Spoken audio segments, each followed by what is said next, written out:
Today's story is one of the most heartbreaking things I have ever read. A grieving family. A new baby on the way. And one woman who decided to use someone's worst tragedy as a weapon against them. I want you to really pay attention to this story. Because what this sister-in-law did is something that should never happen. Not at a baby shower. Not anywhere. Here's what happened. A 47-year-old mother wrote this story. She has a 25-year-old daughter who is currently 26 weeks pregnant with a baby girl. And if you think this is just a simple baby shower story, you are wrong. Because to understand what happened, you need to know what this family has already been through. 2 years ago, this daughter was also pregnant. She was 38 weeks along. Almost full term. The nursery was ready. The baby clothes were folded. The crib was assembled. They were days away from bringing their baby boy home. His name was Philip. But Philip never came home. He was stillborn. Just sit with that for a moment. 38 weeks pregnant. A name already chosen. A nursery already built. And then, silence. No cry. No first breath. Just an unbearable, devastating silence. When the daughter came home from the hospital without her baby, she couldn't bear to look at the nursery. She asked her family to take it apart. To get rid of everything. And can you blame her? Every single item in that room was a reminder of the baby she would never hold. Most people understood immediately. They helped take apart the nursery. They donated the items with love. They grieved alongside this family. But not Rachel. Rachel is 43 years old. She is the husband's sister. She is the sister-in-law. And Rachel had a problem with what the grieving mother asked for. Instead of showing compassion, instead of offering support, instead of simply being quiet, Rachel made a huge deal about taking apart the nursery.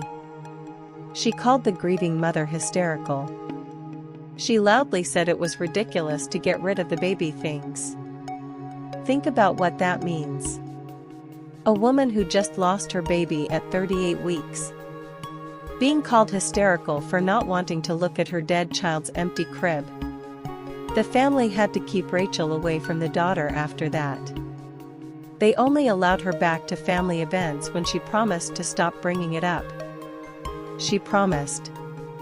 But promises mean nothing to someone like Rachel. Fast forward to today. The daughter is pregnant again. 26 weeks with a beautiful baby girl. The family is overjoyed. After so much pain and grief, there is finally hope again. They organized a baby shower. They decorated. They invited family and friends. They prepared to celebrate this new life. And yes, they invited Rachel. Because they believed in giving people second chances. Because they thought Rachel had learned her lesson. Because they wanted to believe that no person could be cruel enough to bring up a stillborn baby at a baby shower. They were wrong.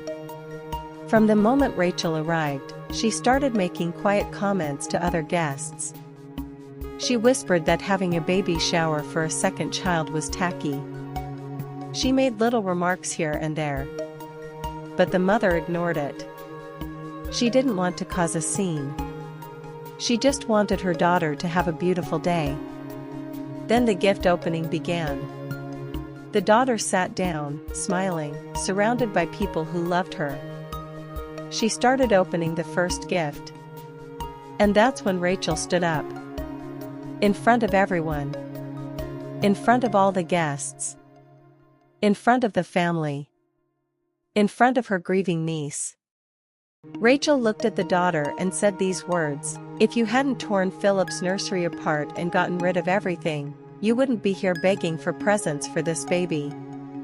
The room went completely silent. Not a single sound. The daughter stopped moving. She just froze. And then, tears started streaming down her face. This young woman who had already lost so much, who had spent 2 years healing, who was finally allowing herself to feel joy again, had that joy ripped away from her in a single sentence. At her own baby shower, in front of everyone she loved, the mother saw her daughter's face, and something inside her snapped. She looked at Rachel and said calmly, "Rachel, please leave." Rachel refused. She started arguing. Right there, in front of everyone. So the mother walked over, picked up Rachel's gift from the pile, walked to the front door, threw it outside, and yelled, "Get out now." The husband heard the yelling. He came running into the room. His own mother explained what Rachel had said. And without hesitation, he physically picked up his sister and put her outside the door. Rachel was removed from the baby shower. Now some family members are saying the mother went too far, that she shouldn't have yelled, that she shouldn't have thrown the gift. But let me ask you something. If someone made your daughter cry by bringing up her dead baby at her baby shower, what would you have done? Because I think most people would have done exactly the same thing. Or worse. But here's where the story gets even better. The update. After everything that happened, the family held a meeting. Without Rachel. They heard all the witness accounts. They listened to everyone's experiences.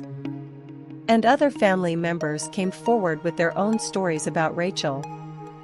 It turns out this was not the first time Rachel had said cruel things about pregnancy and children. This was a pattern.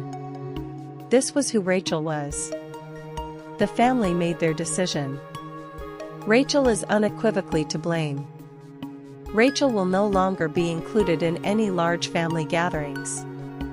Anyone who defends Rachel or passes information about the family to Rachel will also be cut off. No exceptions. Even the mother-in-law apologized for Rachel's behavior. And just like that, Rachel didn't just lose her seat at the baby shower. She lost her entire place in the family. Now I want to hear from you. This mother protected her daughter from someone who had already hurt her once before. She drew a hard line. She said enough is enough. And the whole family backed her up. Was she right? Or did she go too far? Drop your thoughts in the comments below. Tell me what you would have done. Because personally, I think Rachel got exactly what she deserved. And I think that baby girl who is on the way is going to grow up in a family that protects its own. And that is a beautiful thing. Make sure you subscribe to Unfiltered Chronicles for real stories like this every single day. Every day I bring you the most shocking, emotional, and powerful real-life stories from real people. Hit that subscribe button and turn on notifications so you never miss a story. New story dropping tomorrow. And trust me, you do not want to miss it. See you then.